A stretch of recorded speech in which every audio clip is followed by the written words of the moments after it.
Hello, everyone. I would like us to take a look at a couple scriptures in the Bible that teaches us about prophecy, and also to talk to us about what we need to do when we receive prophecies, whether we believe the prophecies or not. Because the prophecy is given, we do have to do something about it, whether it is good prophecy or bad prophecy. Whether you believe the person giving you the prophecy or not, you still have a job to do because it's a spoken word. That word has been spoken, so you have to do something to, you have to work on it, on the prophecy that was given to you. First of all, I will want us to take a look at 2 Kings verse 20 1 through 6. I'm not going to read the whole scripture, but in there was a man named Hezekiah.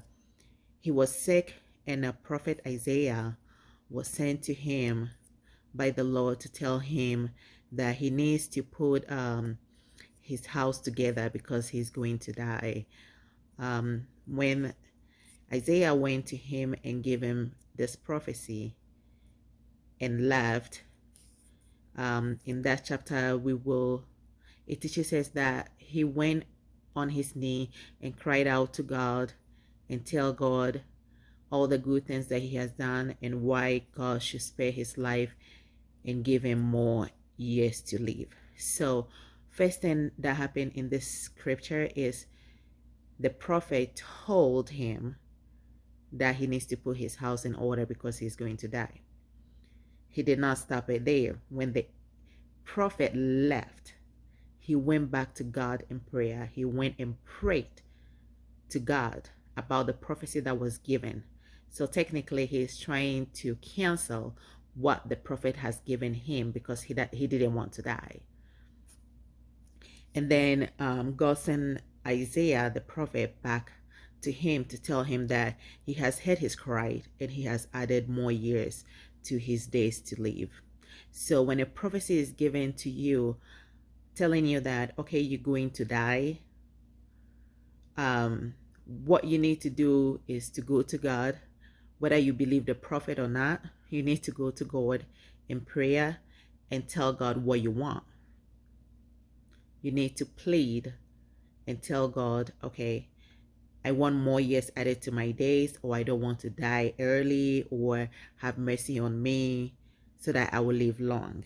So you have to do something about the prophecy. You do not just sit down and say, well, I don't believe who gave me the prophecy, or I'm not a believer, so I'm just going to sit there and then see what happens.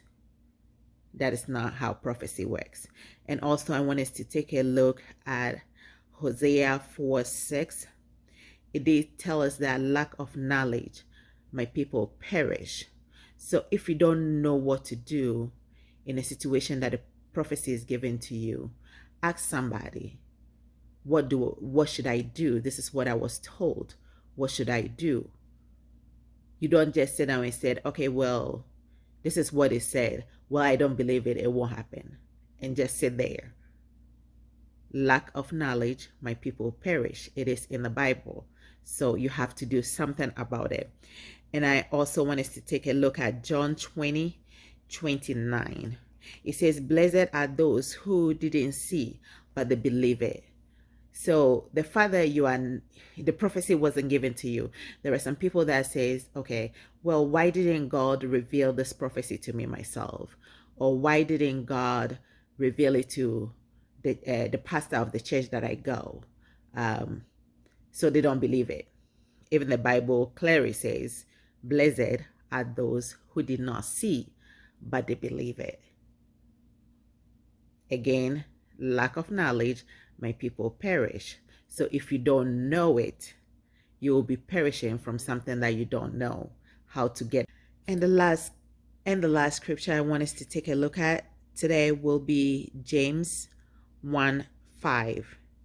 And I read, if any of you lack wisdom, ask God. If a prophecy is given to you and you don't understand it, go to God again and ask God, this is what I was told that you said. What should I be doing? what is the next plan? You need to go back to God and you need to seek for knowledge. You need to pray for wisdom so that you can understand what the prophecy means or what was given to you. And also, let's take a quick look at Numbers 22, 21 through 39. You guys can read that when you get a chance. But in there was a man named Balaam and his donkey. When the angel was standing in the way to strike Balaam, he didn't see it. So the donkey, with the story, the donkey changed his way, and then Balaam got mad, and then he hit the donkey. That happened 3 times. And then the Lord opened the donkey's mouth to talk, and then he asked his master Balaam, "Have I not faithfully saved you?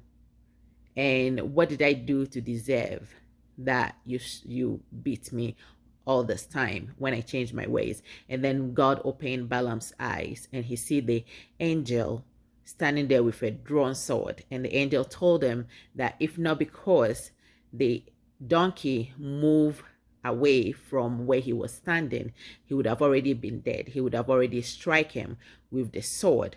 So it is not that God did not tell your pastor about something that is going to be happening to you, or God did not tell the prophet of the church that you go to, or God did not reveal it to you yourself what is going to be happening to you next.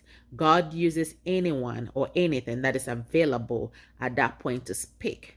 So even if you think the prophet or the person giving you that prophecy is fake, maybe he is the only one that is available at that time for that word to come out. Maybe he is the only one that availed himself or herself at that time for that prophecy to come out. So that is why it was not given to you yourself. It wasn't given to your pastor, or it wasn't given to your prophet that you know and believed in. And also, if a pastor or a prophet prayed for you and said, "Okay, I have canceled this and this and this is what I have seen," it's still your duty to go back to God and pray about it. We can't just put our 100% hope in a prophet or in a pastor, that because the pastor said, "I'm praying for you," or "I have canceled it," that is it. You have to fight your own fight. And then that is why the veil was torn into 2 after after Jesus have died, so that we can come to him ourselves. So you don't always have to depend on somebody to be doing your prayers for you. You also have to go and tell God what you want and what you need. You still need to do something yourself.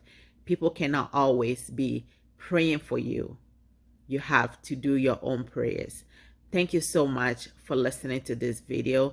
I hope this helped with all the people that have tested me and called me to ask me questions about prophecy and what they should be doing.